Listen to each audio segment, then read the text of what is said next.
So back a couple of years ago, I actually did have an experience that kind of created the outline for this story.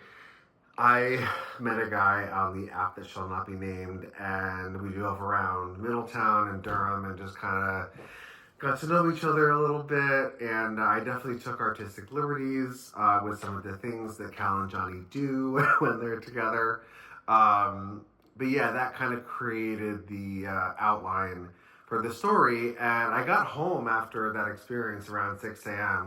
We were hanging out from like 1 a.m. to 6 a.m. I got home and I was like, oh my God, this would be the perfect premise for a story. So I sat down and just started writing, and I wrote for about 72 hours straight. And it just kind of all came together. Like, that was pretty much the first draft. I got really inspired, and that's kind of how the first draft and the outline of the story came to be. I really love how these characters begin as like complete opposites. Johnny is very much, he's 20, he's young, he's a sex worker. He really finds value in himself through his body and what he looks like. And then we have Cal, who's probably his late 30s, who is very much, he's freshly off a divorce with a man, and he's kind of still exploring, what he wants, but he's a hopeless romantic, and he's, he wears his heart on his sleeve, and, so basically in some senses, I was the Johnny when I was young. I wasn't, a sex worker. But I did kind of value myself based off of how I looked and and that's how I found that if I was skinny, I was this, I was that. So if guys were attracted to me, that's how I felt validated. But now that I'm older, and now that I'm almost 40, I'm realizing much more that I'm looking for something more meaningful, more, romantic. And so I really love the juxtaposition between the two characters, because they start off such complete opposites, but in the end, they find this connection that is so unexpected. So that's one of the things I really love about how the characters are so different, but they allow themselves to open up to each other despite those differences, and find a connection that is shocking, I think, to them as characters, but is also really beautiful and really heartfelt. I think a major aspect that I always like to talk about that the play deals with is how much trauma we've all been through. And a lot of times how all of that trauma, no matter what kind of way it happens when we're young, kind of molds who we become as a person as we get older. And I feel like a lot of times that trauma can be very hindering because we spend so much time dealing with it, whether it's like therapy or whatever.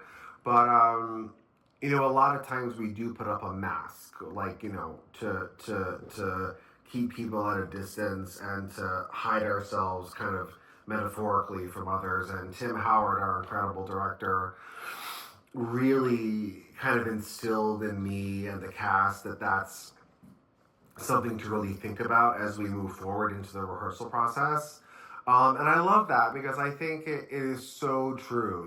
Both Cal and Johnny are guarded and are wearing their masks. And, a big part of the story is taking that mask off. And, I almost see it, as if it were, peeling away this, not to sound gross, but, peeling away layers of that mask, like one by one, and showing who we are, showing our vulnerability and our desire to connect to another human being and to be loved and cared for and taken seriously. I always go back to a lot of the first dates I've been on where I'm so nervous and, I'm trying to think the whole time, like, am I saying the right thing? Am I doing the right thing?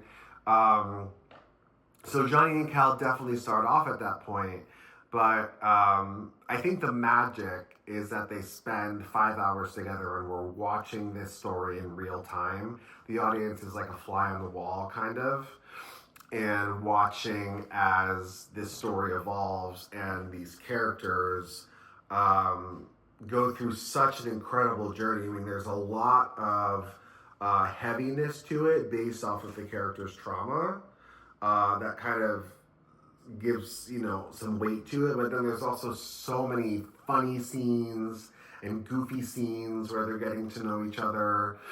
And I really wanted to create both of those. I wanted to create the drama and the comedy because I think sometimes, it's hard to get lost in a drama because it's so dramatic, or in a comedy, you may not be expecting the drama. But I love pieces of theater that have both.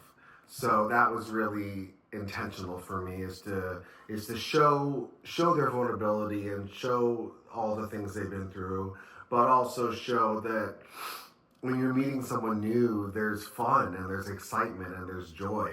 Yeah, that was a big part of it too. So I'm all for an ending of a show, like whether it's a movie or a play or a TV show, that kind of wraps everything up in a bow and kind of gives you a finite ending. But without giving too much away, I will say this play kind of ends with a question mark. And we don't really know what's going to happen to these two characters. And I'm hoping that that's a good thing for the audience. I'm hoping they can leave the theater and kind of question, what happens? Like, do they end up together? Do they never see each other after these 5 hours? So that's something I hope the audience will really have fun with and play around with in their minds. This play has original music, which is incredible. And we are really trying to utilize as many theatrical elements as we can, but it's also a stage reading. So it's not a stage reading where actors are standing at music stands and just talking, but it is a stage reading where there is movement involved. So I'm hoping that can kind of be a good medium between a staged reading where they're standing at music stands versus a fully produced play, because this is the first time this play is being put out there. This is the first time it's being staged. As I said, it's been in the works for 3 years. So this is a really exciting time. I mean, it's the world premiere of this show, and it means so much to me. And I feel so lucky to have Tim and to have our cast who are so dedicated and so passionate about the story and about everything, and what's really incredible is that every person involved with this production is a part of the LGBTQ plus community, which I didn't necessarily do that intentionally. I wasn't thinking the whole time like, oh, I have to get, actors in the LGBTQ plus community, but it did happen that way. And I think it's actually really wonderful because these actors and this crew and and Tim, our director, have really taken it under their wing and see how important these stories are. And a lot of them really connect to the story, and they've been there in a lot of ways. Like whether they're the younger Johnny version or the older Cal version, they've been there, or maybe it's something that someday they will experience. So having the crew and cast and that we have is just beyond my wildest dreams, and I could not be more excited for this to premiere at the Buttonwood Tree. I've seen so many musical performances at the Buttonwood Tree, and they're just really a fantastic venue in so many ways. And I reached out to them and about the play, and they were so supportive, and it's all volunteer workers, so they're really going out of their way. I want to give a shout out to Terry, who's been kind of the liaison between me and the writing and the director.